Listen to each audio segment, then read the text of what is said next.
Hello dear viewers and welcome to Textile Times. In recent years, the debate on the voting age in the UK has been evolving towards a fundamental democratic reform. On July 17, 2025, the government announced a new draft law, which shows that this transformation is no longer just an idea. The government has announced plans to lower the voting age from 18 to 16 before the next general election.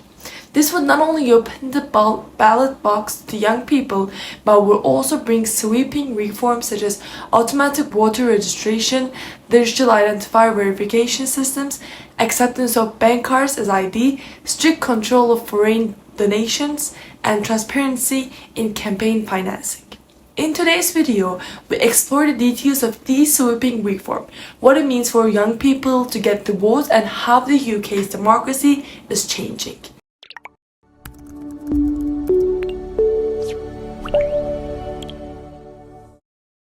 Prime Minister Keir Starmer emphasized that this reform is not only a technical but also a moral necessity, saying an individual who starts working and paying taxes should also have a say in how that money is spent.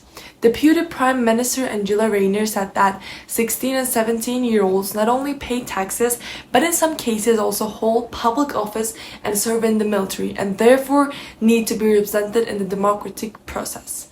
The official government document Restoring Trust in Our Democracy details this proposed legislation. The document includes a wide range of regulations, such as making voter databases secure and inclusive with automatic voter registration, improving digital identity systems, curbing political donations, especially from abroad, and monitoring campaign spending more transparently. New regulatory powers are also planned to reduce political harassment on social media. Today, the minimum age to vote in general elections in England, Wales, Northern Ireland and Scotland is still 18. But in some regions such as Scotland and Wales, 16 and 17-year-olds can already vote in local elections. Scotland introduced this practice in the 2014 independence referendum and then made it permanent. Wales has been implementing a similar system since 2021. This new reform aims to standardize the voting age across the UK.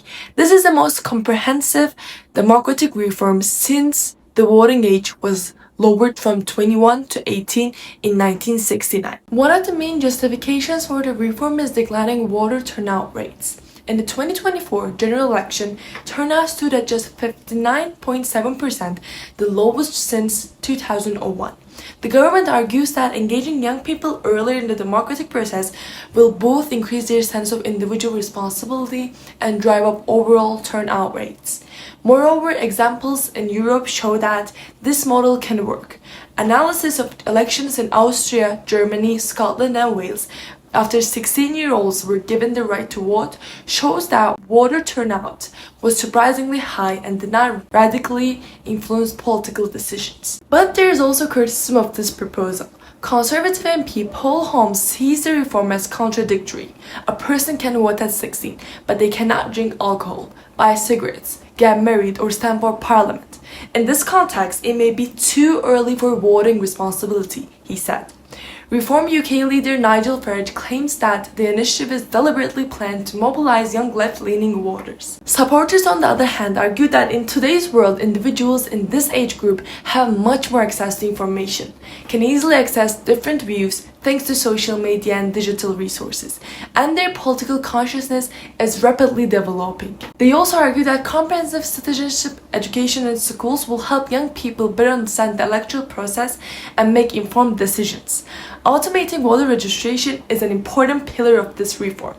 Under the current system, most young people are either unaware of the system or face technical obstacles in the registration process. The introduction of automatic registration aims to integrate millions of unregistered voters into the system and reduce the crisis of representation. According to the government's plan, the law will be submitted to Parliament during the current parliamentary term and will come into force with the next general election, which is scheduled for August 15, 2029.